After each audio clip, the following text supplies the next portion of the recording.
I'm John Buchanan. Now, we have explored space and reverb. Imagine if we'd actually explored space on this channel, like real space. That would be amazing. That feels like a development for the future. The space that we have explored on this channel so far, of course, is all to do with spatial effects, reverbs, that kind of stuff. And we've looked at space and the concepts of how we can bring reverb to sounds in many, many different musical examples through many, many videos. Many. What we're going to do today is to focus in on one area of reverb plugins which is often really confusing for people, which is the concept of damping. What does that mean? It's not a great word, is it? I'm not going to go any further with that sentence, but it's just not a great word. But in the context of reverb, damping is incredibly useful. And what we're going to do is we're going to find out how and why and what we can do with the damping parameters that exist in some reverbs.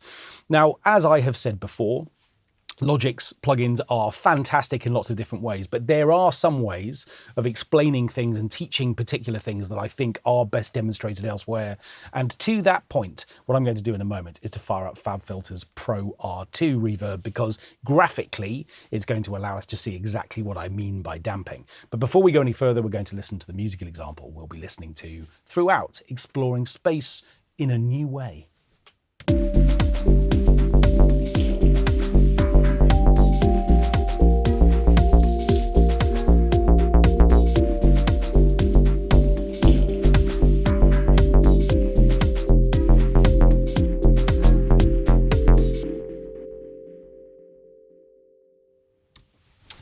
Okay, so full disclosure, in order to really understand this, what I'm going to do is to do something I really don't recommend you do with your mixes, which is that I'm going to put a reverb and a big reverb across the entire output channel of the mix. This is one way to achieve an ambient wash very quickly. This video is all about learning a couple of parameters. It's not about, I recommend you do this to your projects. I've said it, there we go. Okay, so what I'm going to do is to fire up the Pro R2, and you can see that what I've done is to prepare that in the output channel. It's almost like I'm prepared. If I open up this interface, we can just have a quick look at what this does. So the Pro R2 is FabFilter's reverb plugin, the second version of it, as its name suggests. And what we've got across the top are all of the kind of parameters that allow us to configure a reverberant space. I can choose the length of the reverb that I want. I can choose the distance from the sound source that I want to pick. I can choose its thickness, which is going to add a kind of chorusy character to it. I can choose an overall character dial, which just kind of changes the way that the reverb sort of feels. I've got a pre-delay dial here. We've made videos about pre-delay, so go and watch those if you don't know what that parameter means. Spoiler alert, it allows us to have a little bit of silence before the reverb actually arrives. I've got a brightness control, which is kind of like an overall, kind of like an EQ, although we'll come to EQ very shortly. I should breathe before I finish that sentence. We've got a width control, which is going to choose how stereo the reverb feels. There's a ducking option, which I'm not going to come back to, but it allows us to just again sort of have the reverb kind of choke a little bit so that we can leave more dry signal in before the reverb happens. And we've got a mix dial, which I've set to 100%, so that the reverb length that I'm choosing here is going to be heard in its entirety. And when I said kind of ambient wash, let's really go there for a moment. I'm going to create a kind of 5-second reverb. Remember, this is full mix. And as a result of that, this happens.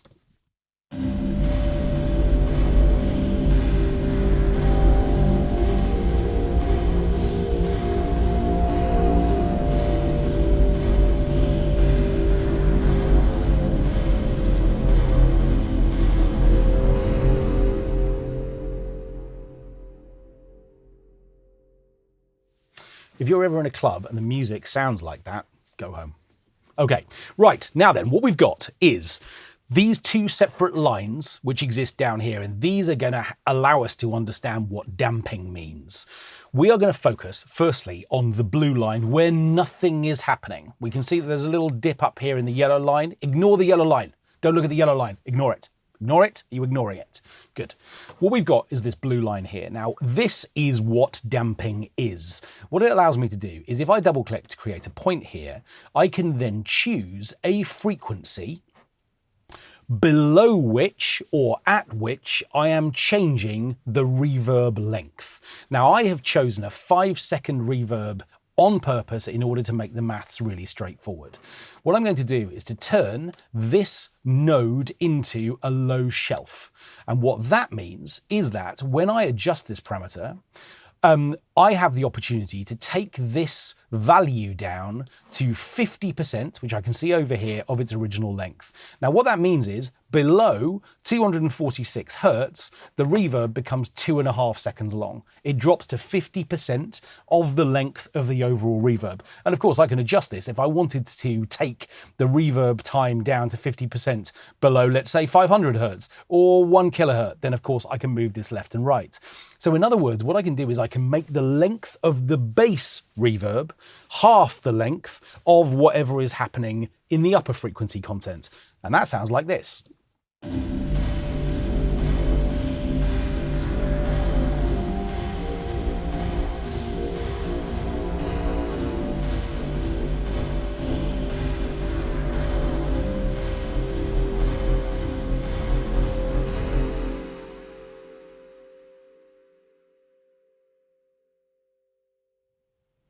And we can particularly hear that when the track comes to an end. The bass reverb disappears quite quickly, especially now that I've taken it down to 25%, whereas the high frequency content, the reverb cloud after it, hangs around for the full 5 seconds.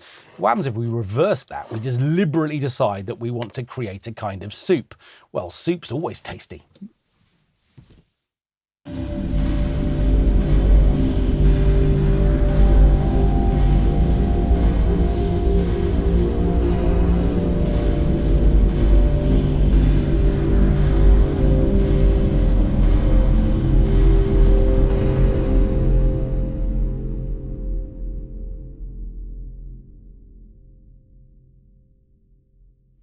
Well, was that one of those moments where I should have warned people about their speakers? Before you play that bit, yeah, too late. Okay, so you can hear it though. The great thing about demonstrating this is that if I take that up to 200%, we now have a 10-second bass reverb. We have all the soup in the world. That's actually too much soup. But hopefully what we have a chance to do is to understand now what this idea of a decay rate means. Now then, why have I said ignore the yellow line? Well, you can now stop ignoring the yellow line. Let's suppose for a moment, and I'm going to keep this ridiculous setting for a moment. Let's suppose I wanted the bass reverb to be 200% the length of the overall reverb time. But let's suppose what I also wanted to do was to EQ the bass end so that there was just less of it. I want it to be 10 seconds long, I just don't want it to be as loud. Well, that's where the yellow line comes in. This allows me to, let's say, produce a low cut where what I'm doing is I'm reducing the volume of the low frequency content. It will still last for 10 seconds. There's just going to be less of it, let's say below 123 Hertz in terms of level. So think about the blue line as time and think about the yellow line as volume.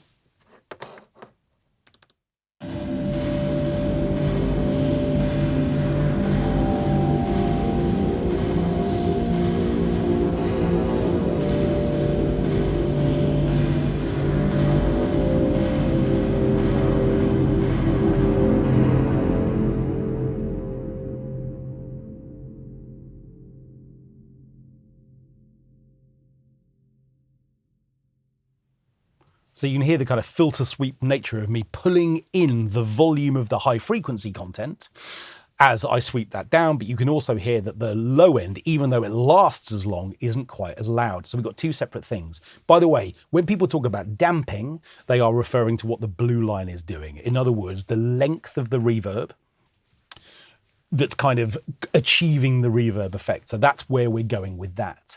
Now, it could well be that, of course, you don't have the Pro R2, and you might be thinking, well, this video is not for me. And you might even be saying it in that voice, in that kind of slightly self-pitying, well, get over it, because I've got good news for you. What we're going to do is to turn off the Pro R2, and we're going to come back to Logic's Chromaverb, where, look at this, up in the top left-hand corner, we have the damping EQ. You see, not sulking anymore. Now then, what I've done is to broadly achieve a similar result to the one that we were just looking at. Again, it's almost like I'm prepared, where we've got this kind of boost to the low end and a cut towards the top. Now, what I have done is to use this parameter called reflective hall, which is up here at the top. And what I have a chance to do is to kind of create this kind of contour where I've got an overall decay rate. Well, when I was experimenting with this, you can see I've taken it up to 6.4 seconds. It's always important to go even bigger each time. So we're going up a notch here. But you can see that, again, what we should experience here is a kind of overload of the low end where it's going to be a lot longer than the length of the high frequency content. You can see what I've also done, as I did sort of within the Pro R2, I get to do it with one dial there. Here I've got two separate sliders. I've turned off the dry mix altogether, and what I've done is turn the wet mix up to 100%.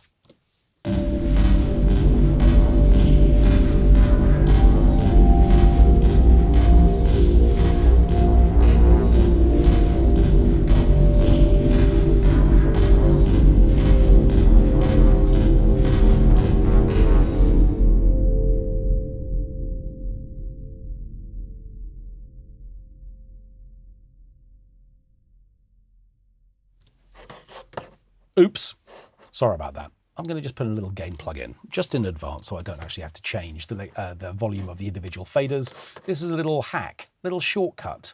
It's a little bit cheeky. Unfortunately, no one's watching and none of you have seen it. Too late. Okay, so back into Chromaverb for a second. So here is our damping EQ, which allows us to do that. And what you're going to find is that we've also got, well, what we're going to find, in fact, is that I was about to say we've got intermediate positions where we've got other nodes where we can make adjustments as well, but that actually isn't true in some of the algorithms within Chromaverb. So I've selected the reflective hall, and as you can see, what I've got is two separate bands controlling the low end and the high frequency content. But if I was to come to, let's say, the room option and click out of here, I'm actually going to find that I've got the opportunity to configure four separate bands where I've got a high end and a low end in two kind of parametric bands where I can change the frequency and the bandwidth of two intermediate positions as well. So as I click on the individual nodes, I'm then in a position to make a decision about exactly what I want these to do and where I want them to be. So depending on which Chromaverb algorithm, so hard to say, you choose, you'll either find that you have two or four. I hope that moment with me with my eyes closed isn't going to be the thumbnail for this video. It's not going to look good, is it? Let's come back to the reflective hall for a second. I'm going to choose this algorithm again because I like it, but also what I want to do is to be in a position to demonstrate to you how, whilst the damping EQ is on this page, we also, like the Pro R2, have an opportunity on the details page to come to the output EQ. So again, remember the difference. The damping EQ is controlling time, the output EQ is controlling level. So if I wanted that extra low end from a length and time perspective, but I wanted to attenuate its volume, I can do that right here as well. So I'm in a position to, again, say, yeah, I want all of that extra bass, I just don't want it to be as loud, and I can do that with a low shelf. And you can see that actually a lot like the channel EQ within Logic, I've got multiple bands here. And as I hover over each one, I can see its settings, I can choose its bandwidth. So if I wanted to give a kind of lowish mid-range boost to particular frequency areas, I can do the same thing here in the upper frequency content. Again, remember, frequency chooses the frequency at which you're working, gain selects whether or not you're boosting or cutting level, and the Q dial, otherwise known as bandwidth, makes that band narrower or broader depending on what it is that you want to achieve. So even though I'm just playing with settings and demonstrating parameters, none of this is going to sound particularly great because of course we've got on our main page only an exclusively wet mix. But hopefully what we've now had a chance to do is to understand the kind of complexities of reverb and sort of to unpack one specific element. If you're working with any reverb plugin that allows you to control dampness, that is what you're doing. You're controlling the time in a frequency specific way with regard to the way that your reverb then works. Separately, you can then EQ it to work out the levels of all of those individual frequency bands. Hopefully, all of that makes sense. Should we go back into the warehouse one more time?